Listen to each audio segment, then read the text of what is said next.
అసలు జగన్మోహన్ రెడ్డి ప్రజల గురించి ఏమనుకుంటున్నారు? ప్రజలు గొర్రెలనే అభిప్రాయంలో ఆయన ఉన్నట్లుగా ఆయన మాటలను బట్టి అర్థమవుతుంది. ప్రజలు గొర్రెలు, తాను ఏం చెప్పినా వింటారు అనే కాన్ఫిడెన్స్ తో జగన్ తన ఇష్టం వచ్చింది చెబుతున్నారు. ప్రజలకు తెలిసిన నిజాలను కూడా వక్రీకరించి చెబుతుండడం చూస్తుంటే అసలు ఆయనకు ప్రజలంటే ఎంత చులకన భావమో అర్థమవుతుంది. చెప్పిన అబద్ధాన్నే 100 సార్లు చెబితే అందరూ నిజమని నమ్మేస్తారు అనే నమ్మకంతో జగన్ బతుకుతున్నట్లు అందరూ అనుకుంటున్నారు. గతంలో ఇలా గోబెల్స్ అనే వ్యక్తి చేసేవాడు. ఇప్పుడు జగన్ రెడ్డి అదే బాటలో నడుస్తున్నారని అందరూ వ్యాఖ్యానించే పరిస్థితి వచ్చింది. వివేక హత్య కేసు దగ్గర నుంచి తన పరిపాలన ఘనతల వరకు ప్రతి అంశంలోనూ సీఎం జగన్ చెబుతున్న విషయాలు, చెప్పుకుంటున్న అంశాలు, క్రెడిట్ తీసుకుంటున్న వ్యవహారాలు చూస్తే 5 ఏళ్లుగా రాష్ట్రంలో జరుగుతున్న అంశాలపై కనీస అవగాహన ఉన్నవారు కూడా విన్నది నిజమేనా అని ఆశ్చర్యపోక తప్పదేమో. జగన్ రెడ్డి సొంత బాబాయి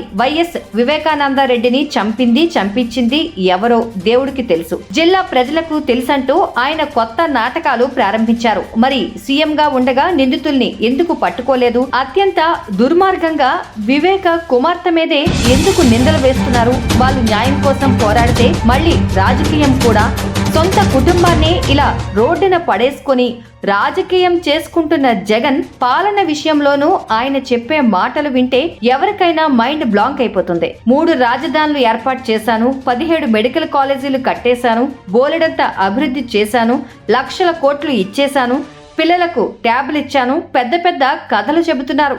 మెడికల్ కాలేజీలు ఎక్కడ కట్టారో, 3 రాజధానులు ఎక్కడ ఏర్పాటు చేశారో ఎవరికైనా తెలుసా? తాను చెప్పేది నిజమని నమ్మేవాళ్లు ఉంటారన్న ఓ గుడ్డి నమ్మకంతో ప్రజల్ని అడ్డగోలుగా మోసం చేసేందుకు జగన్ ప్రయత్నిస్తున్నారు. ఎంతగా అంటే తాను చిన్న పిల్లోడ్నని, ఎంతో చేశానని, కానీ చంద్రబాబు ఎందుకు చేయలేదు అంటున్నారు. ఆయన చేశానని చెబుతున్నవేమీ జరగలేదు, అయినా సరే ప్రచారం చేసుకుంటున్నారు. పక్క పార్టీపై వ్యతిరేకతతోనే, పక్క నేతలపై వ్యతిరేకతతోనే, కుల వ్యతిరేకతతోనే, లేకపోతే మత అభిమానంతోనే తమను నమ్మేవాళ్ళు ఉంటారు అన్న ఒకే ఒక్క నమ్మకం. ప్రజల ఐక్యూకి, కామన్ సెన్స్ కు జగన్ పరీక్ష పెడుతున్నారు. కళ్ల ముందు కనిపించే వాటిపైన పచ్చి అబద్ధాలు చెబుతున్నారు. అంతేకాకుండా ప్రతి సభలోనూ చంద్రబాబు నాయుడిని ముసలోడు అని సంబోధించడం చూస్తుంటే జగన్ రెడ్డి మాటలపై జుగుప్స కలుగుతుంది. పెద్దవారనే గౌరవం అటుంచి ముఖ్యమంత్రి స్థానంలో ఉన్న వ్యక్తి అలా చీప్ గా మాట్లాడవచ్చా అనేది కూడా ఇప్పుడు చర్చనీయాంశమే. జగన్ రెడ్డి అమ్మ కూడా ముసలమ్మే కదా,